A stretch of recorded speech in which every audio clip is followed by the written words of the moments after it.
Hello, everyone. Welcome. It is my pleasure to welcome you all today to today's Divinity School Dean's Forum, a gathering that, as always, celebrates both scholarship and community. So many people here. You drew a good crowd, Anand and Kirsten. This afternoon, we have the opportunity to reflect on the nature of scholarship itself and on the curious, compelling relationship between knowledge, devotion, and love. Today, we're fortunate to hear from Anand Venkatkrishnan, no accents, Venkatkrishnan, assistant professor of the history of religions. His recent book, his first book, Love in the Time of Scholarship, the Bhagavata Purana in Indian Intellectual History, invites the reader into a meditation not only on scholarship as a discipline, but on vocation. On scholarship as a vocation, perhaps even a romance of sorts. In Anand's hands, love is not a metaphor for scholarship, but a mode of being within it, a way of reading, a way of relating, and of remaining attuned to the lives of voices behind the texts. Knowing Anand's work, his command of intellectual history, his attunement to the literary and the devotional, and his careful readings of Sanskrit texts, the community gathered here today can expect a journey of both heart and mind and stomach. Good lunch, yeah? We are equally honored to have a respondent in Kirsten Macfarlane, Associate Professor of the History of Christianity, who can relate to this material in extraordinary ways. Kirsten is new in the Divinity School, and this is her first Dean's Forum, I just learned. So welcome, Kirsten. Her insights rooted in the study of early modern humanism, scriptural exegesis, and the politics of interpretation will no doubt provide a compelling counterpart and conversation partner to Anand's reflections. Events like this one remind us of what makes the Divinity School such a distinctive intellectual home, a place where rigorous historical work lives alongside philosophical reflection, and where scholars are invited to take seriously not only what we study, but why. With that, please join me in welcoming Professor Anand Venkatkrishnan. As is our format, he will speak for a bit, Kirsten will respond, Anand will respond, and we'll open it up. Welcome, Anand.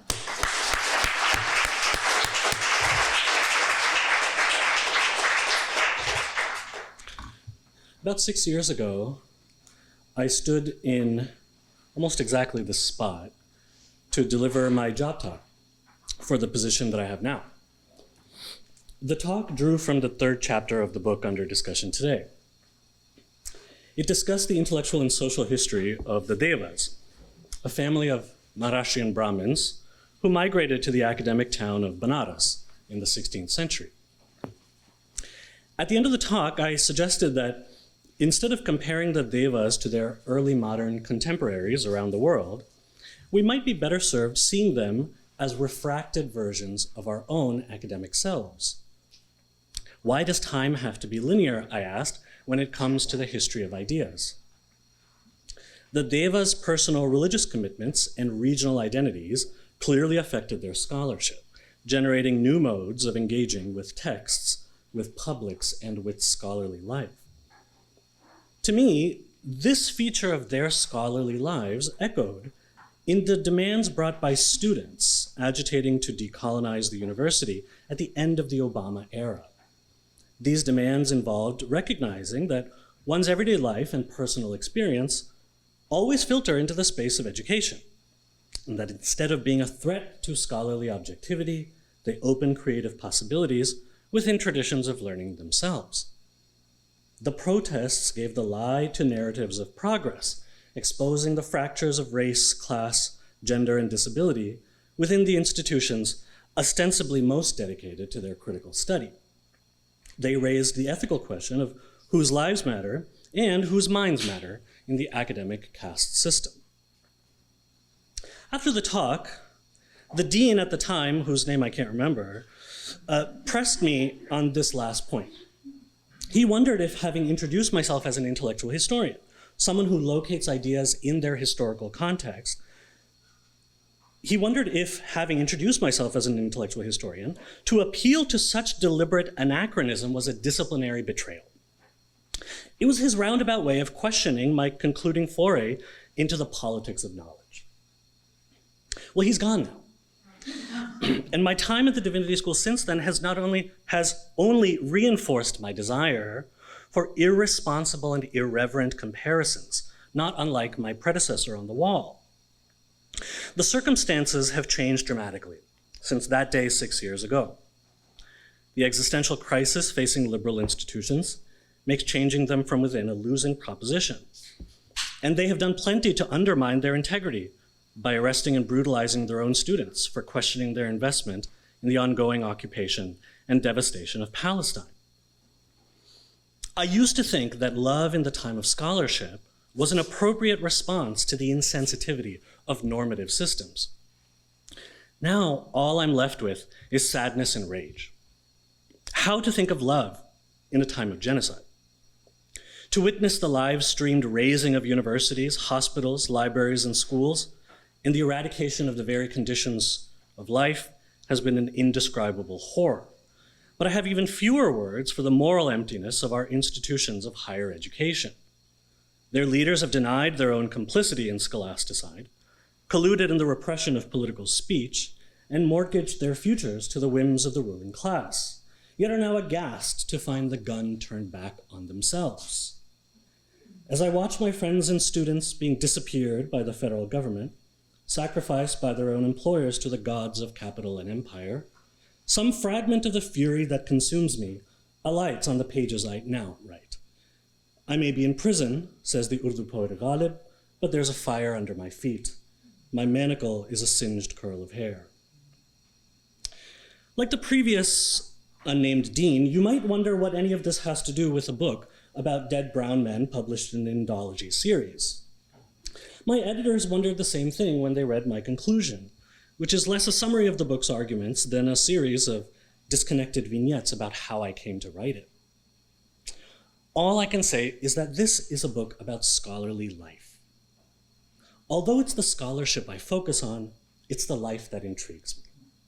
And I find no scope for life so long as we are invested in the machinery of death, whether sudden and violent or slow and sinister. I hope this book is an occasion to reflect on the character of the scholarly life that you are building, and why and for whom. Thank you.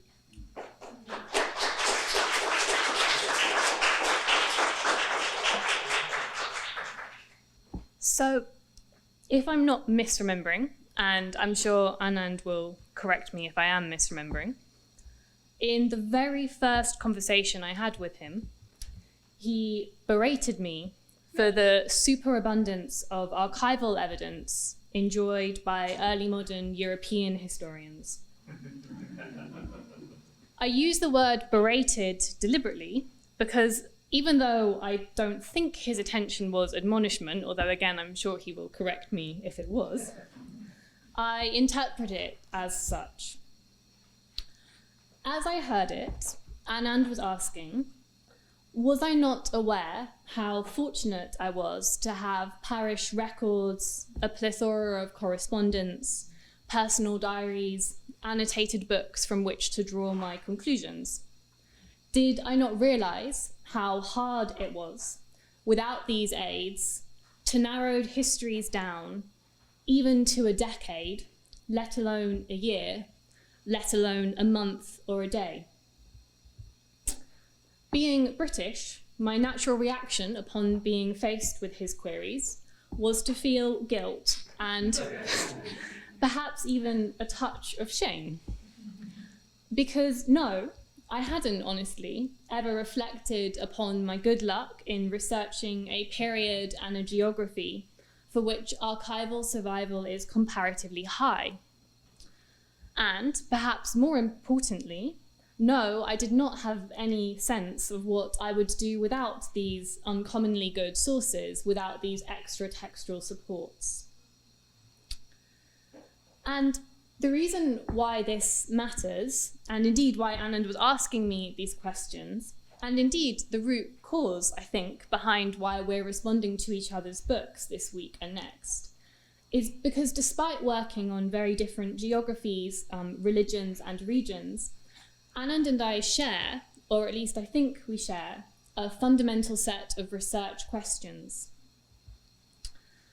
Anand's book is fundamentally interested in the relationship between highly intellectualized, refined, and lofty philosophy and scholarship on the one hand, and vernacular religion, quotidian practices of devotion, belief, and faith on the other.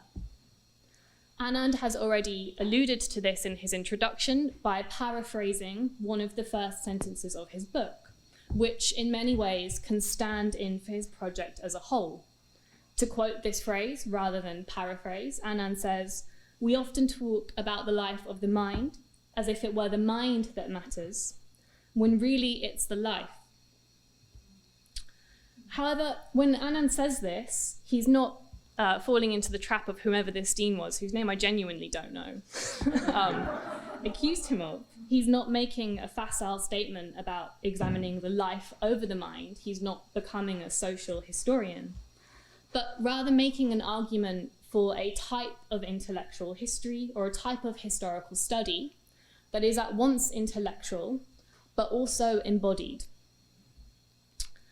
His book models what such an embodied intellectual history might look like through what we could call a reader's history of the popular Hindu scripture, the Bhagavata Purana, in pre-colonial India.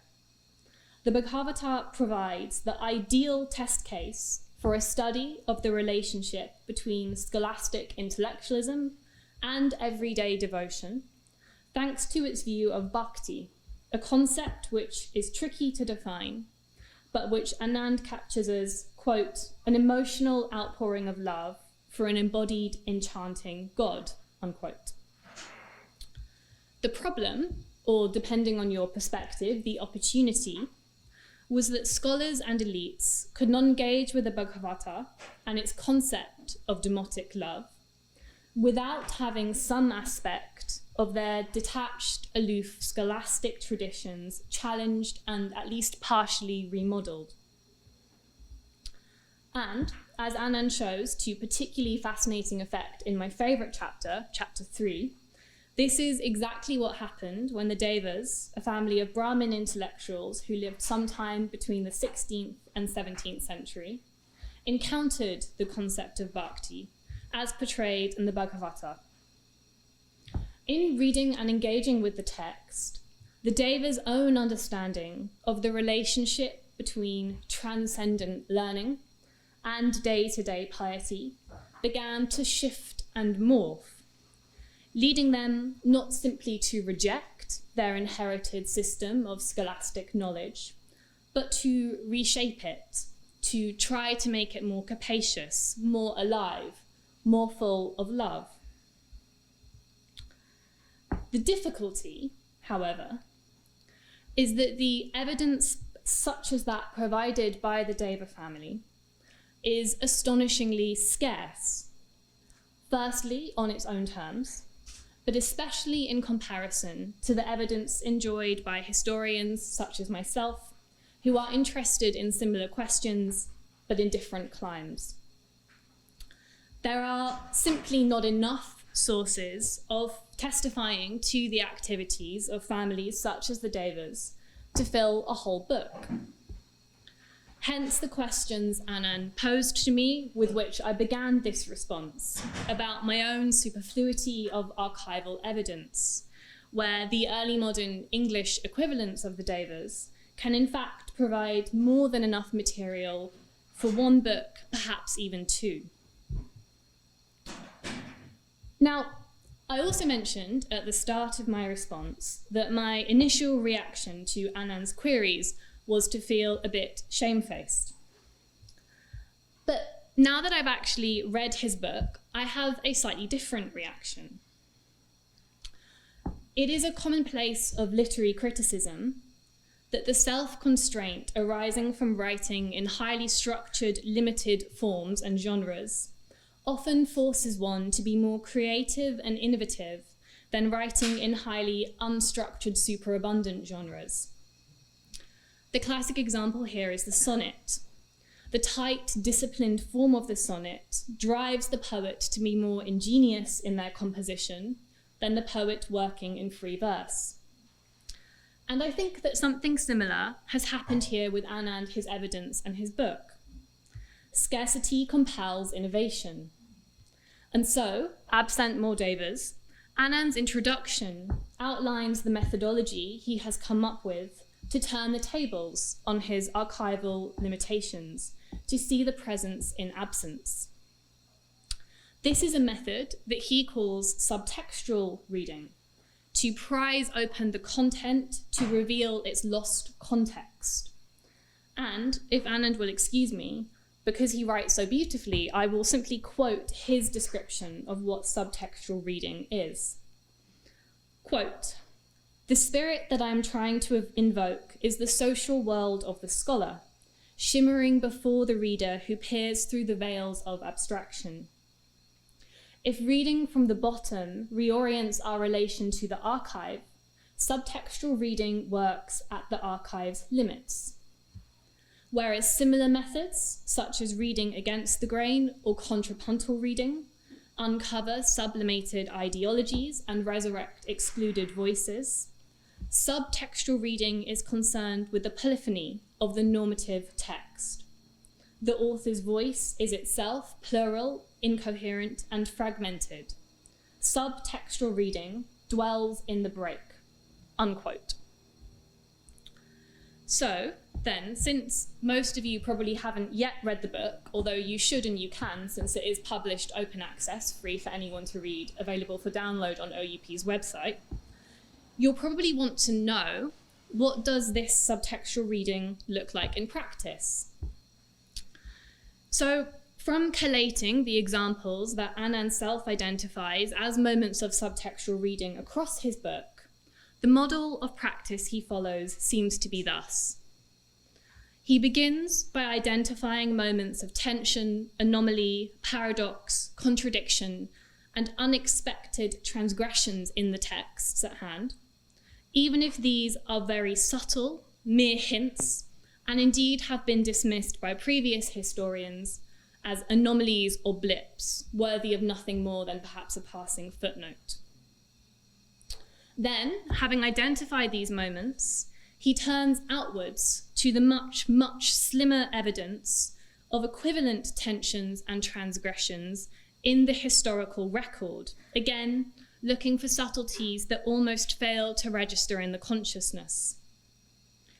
Alone, these two might appear to be too slender to place any real historiographical weight on. But by putting together these textual and contextual hints, Anand argues, we can perhaps not reconstruct fully, but nevertheless gesture towards an alternative history of reception. Now, at one point in his book, Anand jokingly says that this method is, in some respects, what philologists have always done, tried to use the text to get beyond the text. But there is, as he acknowledges, a subtle difference, not just of the quantity of evidence on which he's willing to base his conclusions, but also a difference of emphasis. For one, subtextual reading in Anand's model ends not with interpretation, conclusions, but with suggestion. And in the book, this often manifests as a series of open-ended questions rather than final answers or exegeses.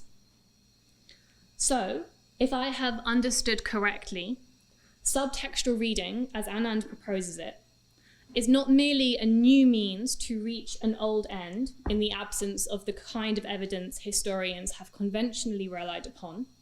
It is rather the suspension of an end altogether.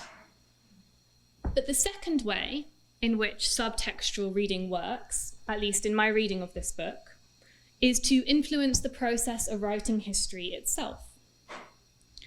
Because, as is most apparent from the introduction and the conclusion, Anand's way of writing history is deeply personal.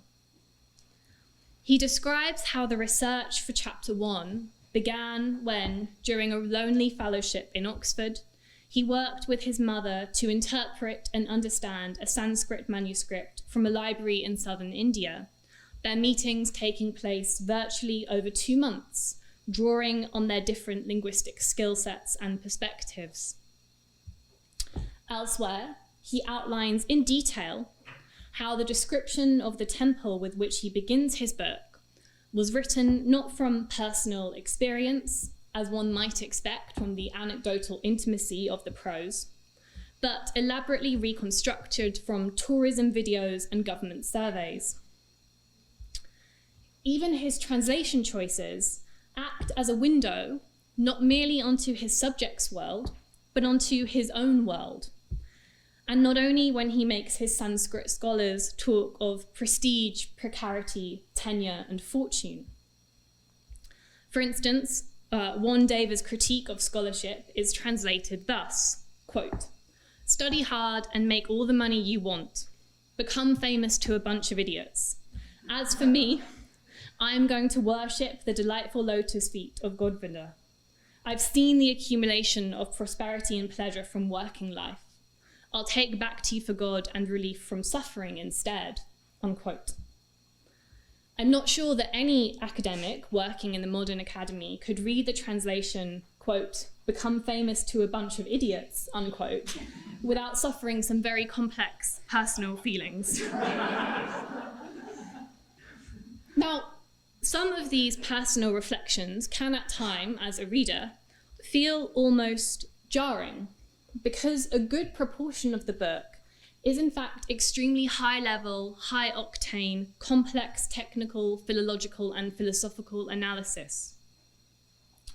The book contains probably the most dramatic gulf between its highest and lowest register, I mean stylistically as well as in terms of content, of any academic monograph I've read.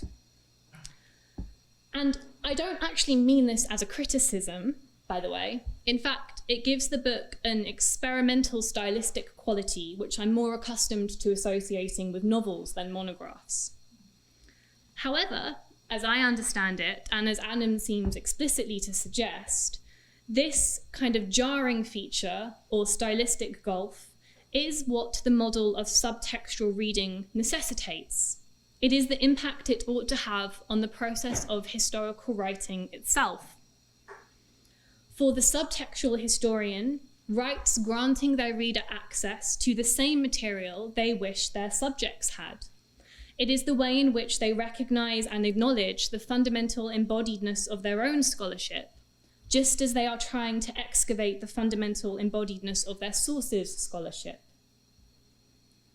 Ironically then, the historian following Anand's method denies her own readers the very method that she herself is advocating for. Subtextual reading of the past eliminates the possibility of subtextual reading in the future. Or, as Anand puts it, quote, "Why should I not be fully forthcoming about the conditions of my research, rather than leave its illocutionary effects for a future graduate student to reveal," unquote. Well, because what else are they going to write their PhDs on, Anand? Now, I do wish to pause at this point to note that I've focused on the most general and widely applicable takeaway from Anand's book, and mostly actually on the introduction and the conclusion and a little bit on chapter 3. But I wouldn't want to give the impression that this is the only intervention Anand makes. For example, his first chapter demonstrates that from the 14th to 16th centuries in Kerala, there was a robust tradition of reading the Bhagavata by individuals ordained in the Shaiva tradition, despite the fact that the Bhagavata is traditionally seen as mostly a Vaishnava text associated with Vaishnava communities. I imagine that to Indologists, this kind of illustration carries a historiographical weight and importance, which, as a non-specialist in the field, I can't fully appreciate. But those features are there.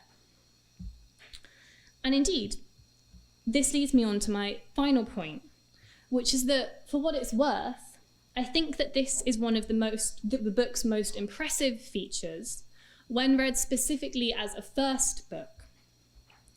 Because most first monographs, including and perhaps especially very successful ones, are content to make quite a precise and hard-hitting, but fundamentally deeply specialized intervention into some important but fundamentally quite refined historiographical debate.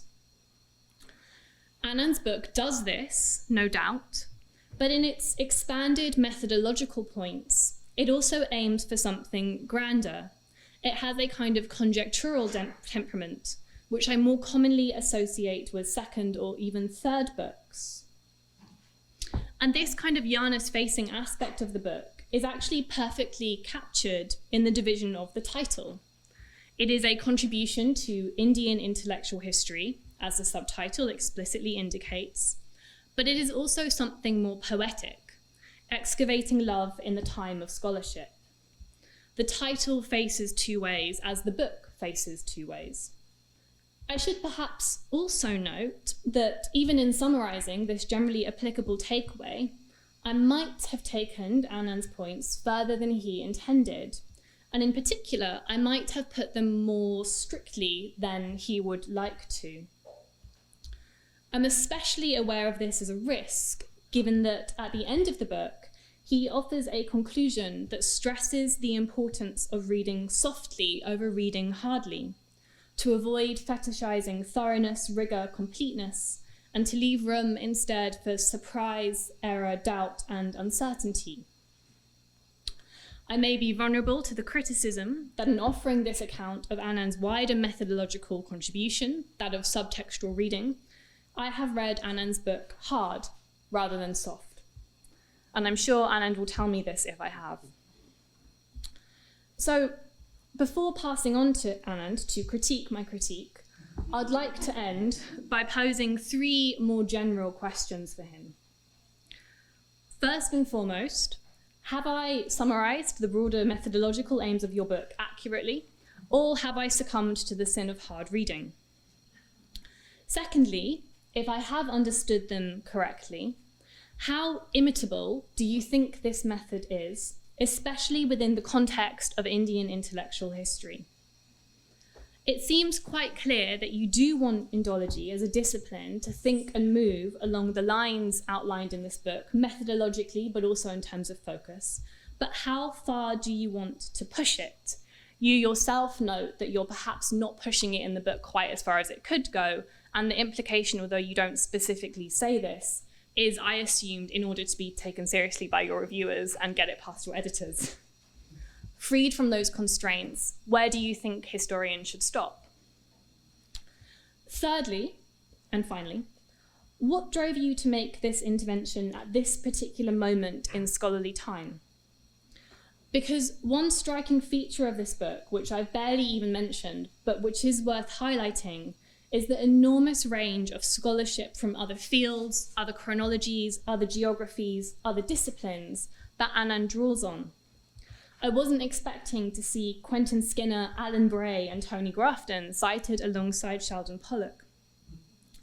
Is this a deliberate incitement to early modernists to read more voraciously outside their own fields? And is there a sense in which your own work was enabled by the sheer omnivorousness of your reading habits? If so, is there a sense in which the modern scholarly academy is precisely set up to force specialization and prevent the very type of broadness that your book embodies the virtues of? In any case, thank you for writing such a stimulating and thought-provoking book, for asking me those questions at the beginning of our meeting, and I look forward to hearing what you have to say.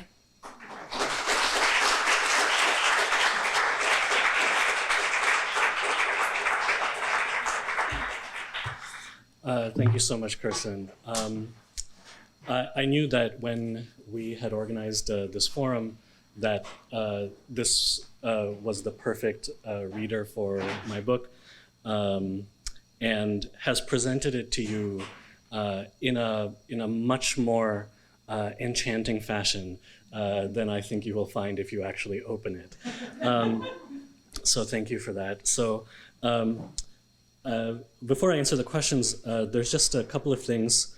You used a couple of terms that I think I will take moving forward, which is embodied intellectual history and a reader's history of the Bhagavata. I shirked from calling it a people's history, but I think maybe these two terms are the closest I can get. And they're the closest I can get precisely because of the constraint of writing in the genres that are discussed in the book, specifically scholastic prose commentary. Most prose in Sanskrit is divided into two genres, one being literary and the other being scholastic. The scholastic far outweighs in quantity the amount of literary prose there is. And yet, those of us in the rather specialized field of pre-modern Indology have not really spent much time discerning the style and features of that genre of prose. This is something I say a little bit about in the conclusion of the book. I've often been confronted in, sitting in rooms with people far senior to me reading kind of rather difficult scholastic material, saying offhand, oh, that's so characteristic of such and such writer. That's so, that's so Shankara, or that's so Sureshwara, or that's so Raven, And I wonder, what is it that draws someone to learn that besides, 40 years of effort of reading this material? I would like some kind of more standardized account of the style of prose. So maybe because of my frustration with that, I have experimented to some extent, and I stress only to some extent, with the prose of this book. Scarcity of archival evidence compelling innovation in this case. So to answer the question, is your summary correct? It's more than correct. It's better than I could have imagined. And I think I will just simply add a note to your account of subtextual reading, which I say quite explicitly in the introduction. It's a joke. And I think that reading playfully is more interesting than reading seriously. But it comes to this question of ending not with interpretation, but with suggestion. So very often in the book, in addition, let's say, to making precise historiographical claims about, say, the kinds of religious communities that were reading this text, I will also make certain suggestions about the everyday lives of the authors of the text that I'm reading. In the introduction, I say, well, this is something that Indians did all the time, picking up kind of, stray remarks in a poem or in a work and kind of writing these kind of fabulous stories about their authors. But in addition to suggestion, I will also add the word invitation. So these suggestions, these open-ended questions, are not so much arguments as invitations. And this is something I took from Alireza Dustar, who's right here, who introduced me to a book called Reasoning, a Social Picture, which says that reasons really are invitations. And so rather than thinking of arguments as here's claim, here's evidence, now let's argue, I would like to kind of pick up this philosophical perspective of reasons as opening up conversation. So if anything, that is the softest kind of reading that I would like to encourage in this book, but plenty of it is hard. So number two, if correct, how imitable is the method? How far do I want to push it? So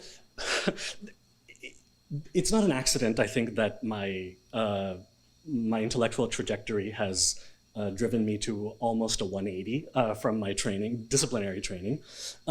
But the book I'm working on next is a kind of history of a social history, and God forbid I should become a social historian, but a social history of the field of American Indology specifically. But it's a history, you might say a reader's history, a history from its margins. Thinking about the lives of specifically women teachers, scholars, and artists who are not celebrated or remembered as intellectual forebears in the field. So this is a way to get at certain disciplinary frustrations that I have about the let's say, dullness of contemporary work in the field, but not by writing a kind of manifesto of how to do this work differently. And instead, I'm more interested in how to think differently about the work that we already do, which is what this book is about. And the second one is, again, not a kind of argument about the entrenched or embedded ways of thinking specifically around issues of race, gender, and other forms of descriptive identity, but more an inquiry into how people have felt about learning classical material, right? What is the promise and peril, in other words, of classical study is the subject of the next book. So the question, how far do I want to push it? I kind of leave that open in this book for those who want to continue doing the kind of work that I did in my first one. And there's also like plenty of research possibilities from the book if you're interested. But I'm more interested maybe in adding, let's say, to the, and this gets at the third question, to the list of people that I am thinking with together. So you listed the people who are central to my field. One of my own doctoral advisors, for example, Sheldon Pollock, and others in Indian intellectual history, alongside Tony Grafton, Quentin Skinner, and other kind of mainline figures in early modern intellectual history writ large. But there are also small sections of this book that are drawn, whose implications are drawn out much further in my next work, which bring to the fore methodologies from those fields that work at the archive's limits, specifically Black studies, queer studies, and feminist history. They are, let's say, quiet presences in the book itself, but they are the kinds of ways of knowing that I would like to engage more. And if I can be prescriptive or exhortative, would like those who are working in Indological disciplines to engage more. This really is a problem in the kind of development of the field itself vis-a-vis the humanities writ large. There was a time, for instance, in the 1970s and 80s when psychoanalysis was at least a blip, if not an anomaly, in the history of how people thought about Sanskrit knowledge. There are counterfactual questions you can ask about this. Why didn't it develop into post-structuralist critical theory, which has been such a mainstay of so many other academic disciplines? Why was there never, for instance, a gender turn in the way that we think about the intellectual trends and political commitments of third-wave feminism? These are questions for the next book, but they are ways to answer the question of the other disciplines that I would like to bring in. Is it a deliberate incitement to early modernists? Until I met Kirsten, I wasn't really talking to many early modernists, maybe because they wouldn't talk to me, but Kirsten showed the appropriate guilt. So, no, I'm just kidding. What I will say is that I came up in a world in which that kind of, the search for conceptual symmetry was a motivating intellectual factor for people working in this field. A lot of thinking which started precisely here at the University of Chicago. That search for conceptual symmetry, specifically between Indian and European early modernity, shifted then to thinking more sensitively about historical synchronicity. These things are happening, new intellectual disciplines are are arising at the same time, but they may not look the same. Why do they look different? So rather than asking why is there no Indian Descartes or Arab Vico, we start to think about what is distinctive about these areas and these people.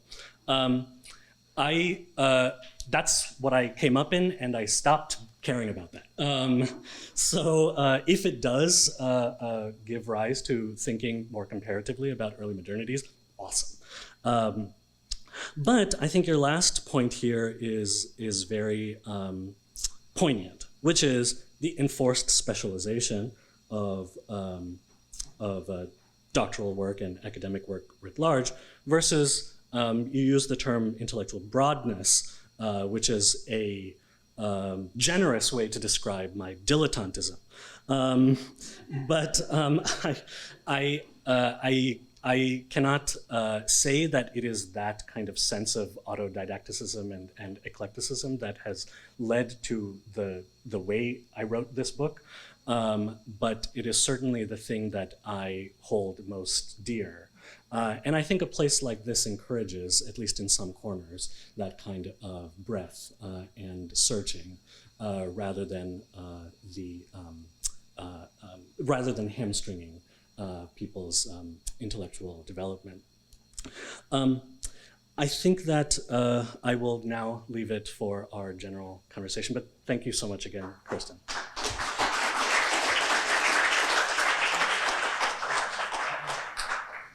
Yeah, that's a really good question. And I don't instinctively see why it shouldn't. And I do wonder if it is the sort of thing, and I'm not quite familiar enough with these fields and the most up-to-date research to know if this is what they're doing. But I instinctively do wonder if the field of literary studies in particular has been doing something very similar when it kind of applies sort of queer studies or kind of critical race theory to topics like Shakespeare, Milton, kind of classic canonical topics that haven't traditionally been seen as being able to be subjected to such approaches without anachronism. And so I do wonder if that is a term for what people in other disciplines are doing, but which historians have never quite felt. I'm not sure if able to is the right term, or have always been very wary about, because they are so worried about the charge of anachronism, as kind of your opening example illustrates really nicely. And in that respect, I do think that historians more generally need to be more open to learning from other disciplines. It's something you kind of mentioned just now in your response. But I do think that in terms of, if you think about it from the perspective of sophisticated reading techniques, I don't think this is something that the historical discipline has necessarily always been very good at. I think that is more true in the cases of historians of geography, where you do have these kind of archival resources, and there's a real temptation to say, okay, let's read what we have before we do anything else. And I think that by learning from the disciplines which have, whether due to feeling kind of less bound to kind of particular visions of what constitutes proper historical scholarship, or whether just because they have been more open to influences from theory with a capital T, or whatever the factors are that have enabled other fields such as literature to embrace more sophisticated reading techniques, it's clearly been incredibly fruitful and has contributed to their continued survival and indeed thriving in kind of contemporary academia. So I guess that's a very long-winded way of saying yes, and I suspect that places outside of history are doing it better than a lot of historians are, at least in my field. I agree, and maybe just to put a fine point on it, I mean, these methods of reading emerge from what Anjali Arondekar calls minoritized forms of knowledge, the fields that I mentioned earlier, so histories of sexuality, race, and so forth. But they are meant to highlight I called it something like the polyphony of the normative voice, which is a fancy way of saying how those areas that seem to be more full, that have archival plenitude, are also themselves incoherent, fragmented. And so these modes of thinking point to that. I'm reminded of work by, I don't want to get the name wrong, but I think Eden Kosenstein at University of North Carolina in the Religious Studies Department, who's been working on one of these foundations. I think it's the Ford Foundation, if I'm not mistaken. But the approach to or maybe it's the Luce Foundation, I can't remember, but the approach is we have such surplus of the records that they've kept, and it's literally white paper, right? So like drawing from fields that have thought about like the absence, or have thought through archival anxiety precisely through Black studies and so forth, to kind of turn that lens onto the proliferation of literal white paper, I think is extremely innovative and deserves attention. I will not comment on historians, but only to say that in the field of well, this was published in the Indology series, so let's call it Indology. It seems to me that there is a concerted effort, so much effort put in to deny how like perverse these histories are, right?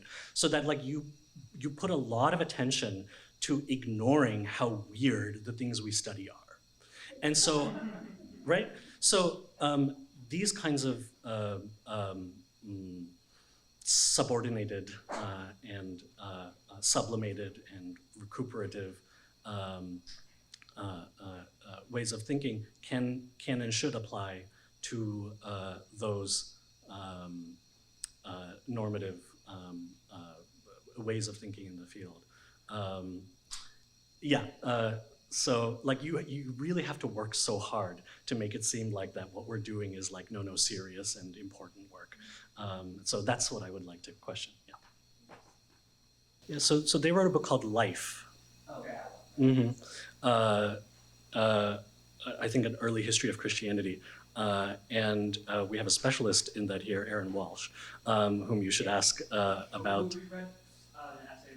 Yeah, I think it's not an accident that folks in fields like classics and religious studies are precisely interested in this, maybe more than history. Sure, so I talk about this in the conclusion of this book.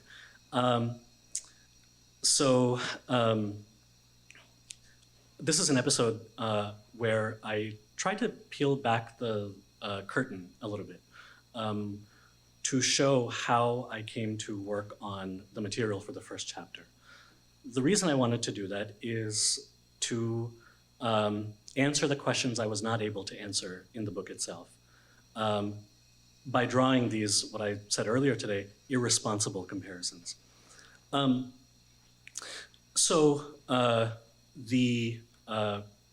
material that forms the bulk of the first chapter is a manuscript that is of a Sanskrit text that was written in a script called Grantha, which speakers of Tamil and Malayalam used to read and write Sanskrit.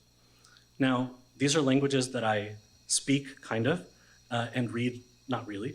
And so I called up my mom, who has learned these languages as written ones, to see but doesn't have the requisite expertise in Sanskrit scholastic writing, to see if we could work on it together.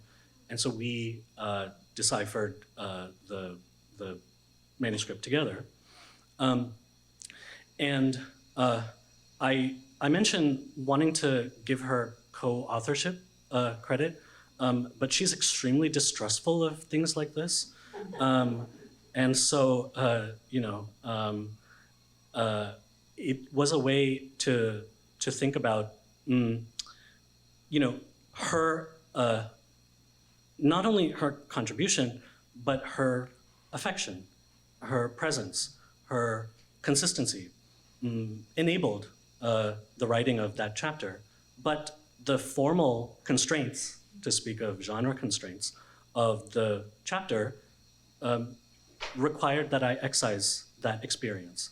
So I tried to bring it back to provide an example of what kinds of things are always already there, but may not be legible if we don't read subtextually. Does that help? Thanks, Tori. I love that question. I think especially because it points to like that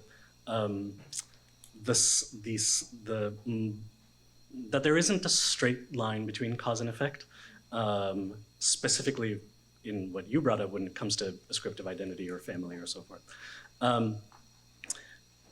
Serendipity has a significant role in even the most specialized versions of scholarship. I'll just give two examples. I came to this field called intellectual history as an afterthought. It was that in my first year of graduate school, I was reading some texts in this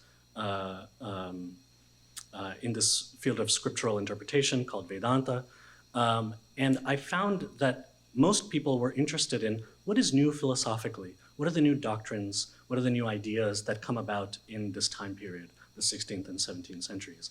I found myself instinctively, serendipitously, interested in other questions. Why is this person saying this? What are they quoting? Why are they saying it in this way? Who are they responding to? And it was by accident that I found that there's a field that already asks these questions, and it's called intellectual history. So it's a way to talk about coming to method accidentally, which I think reverses sometimes how we are trained to consume a canon and then blurt it out. A second, since you asked about the next book, was how, before coming here, I was a language teacher. I was a Sanskrit teacher at Harvard, and all I had to do was teach classes. And so, because with no power comes no responsibility. So I had the opportunity to simply go to the Harvard University archives. Why did I go there? Well, instinctively again, I am very interested in histories of place. You can see that in this book, and you can see that interest carrying on to the next. So I wanted to understand the place that I was in, the space that I was in, and started going through the papers of the first Sanskrit professor at Harvard, Charles Landman.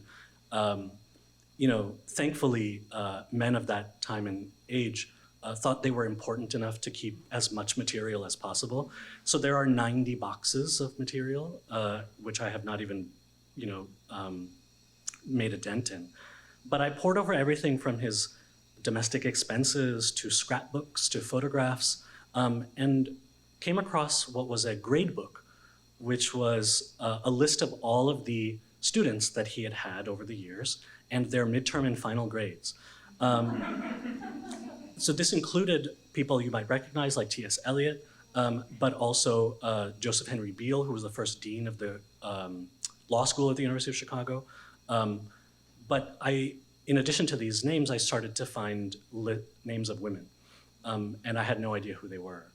And it was the accident of seeing their names in a grade book that took me to the Radcliffe College archives, where really the next project began. So thank you for the question about serendipity. Actually, Kirsten mentioned a book to me called Belonging, History of Slavery in Early New England, by Gloria McCain Whiting. And she uses a phrase in the introduction of her book, which I find thrilling, which is the luxury of inefficiency in research, which, to Kirsten's final question, is maybe the thing that is being challenged among the most in our time. Thanks, Tori. And also, if I might I think when I alluded to sort of the experimental quality of the book, which is, as I said, I meant as a kind of compliment, not as a criticism. One of the things that I kind of enjoyed, and also I would say kind of slowed me down as I was reading it, but in a positive way, I was enjoying some luxury of inefficiency there, is that we're often kind of conditioned to write these sort of narratives about how we came to research things that are at once meant to be organic, but also kind of predetermined and exceptionally clear, right? So I noticed that there was a gap in the historiography and I identified a set of archives, and then I used those archives in order to fill the gap. And then similarly, when you move from your first book to your second book, you have to construct a similarly organic kind of narrative that ideally, expresses how your second project is simultaneously more ambitious, kind of grander, but also follows on organically from the questions you asked in your first book. And one of the things I enjoyed about Anand's book was that he simultaneously has that traditional scholarly narrative while also making it clear kind of a parallel narrative which actually accounts for the serendipity and kind of randomness and arbitrariness, and also actually, I think, inefficiency of your own research process. And both of those narratives are in the book at once. Right. And you can read the book, or you can kind of take out both from them simultaneously. It's one of the qualities that gives, when I said it's kind of sometimes jarring, but I mean that positively, because there are these stylistic jumps. It's not just stylistic jumps, it's also jumps between two kind of parallel narratives of Anand's own research trajectory. I really wish the book were as good as Kirsten makes it. Yeah, or we can have one more on that.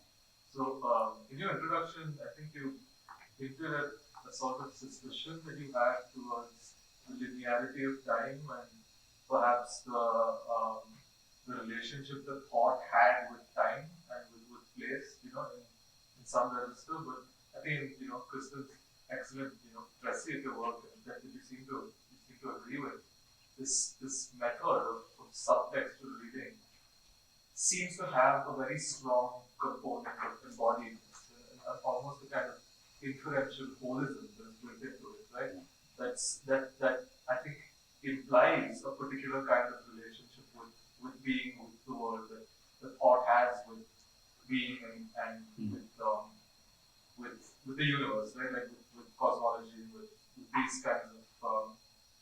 these kinds of questions. So I just wanted to push you to maybe be a bit more explicit on how you think the devas of Giri, I'm imagining, configure this relationship, and what we can maybe understand, or what we can sort of sort of take away from this kind of way of relating to being, and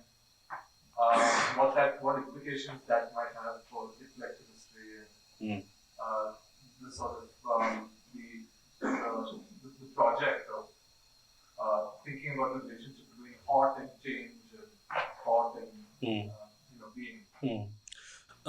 So thank you.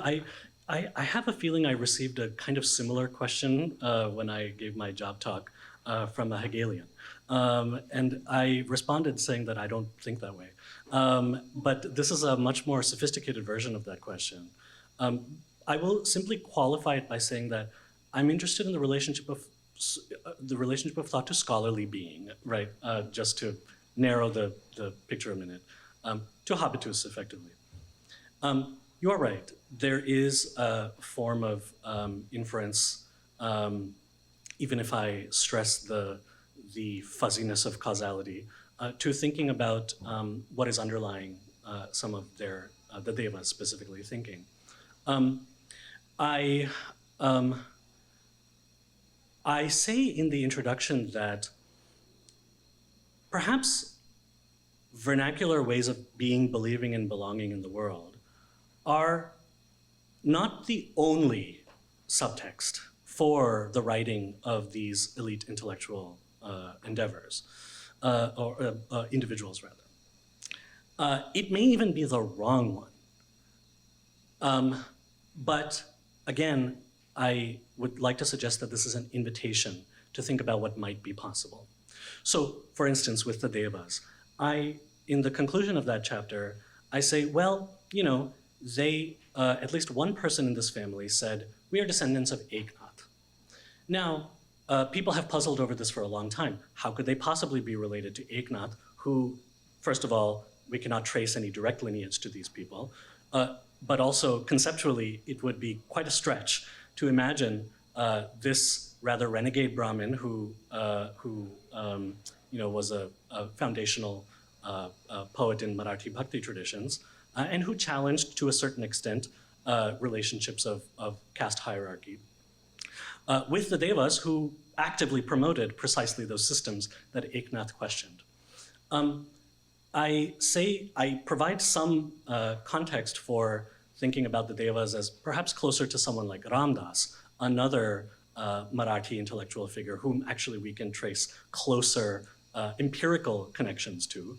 But I keep Eknath in mind because,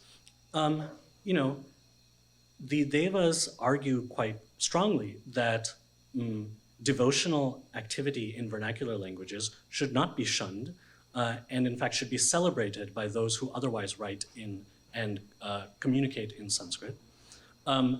They say that activities such as these everyday devotional practices that people deem as belonging to subaltern castes and women should be part and parcel of Brahmin self-expression.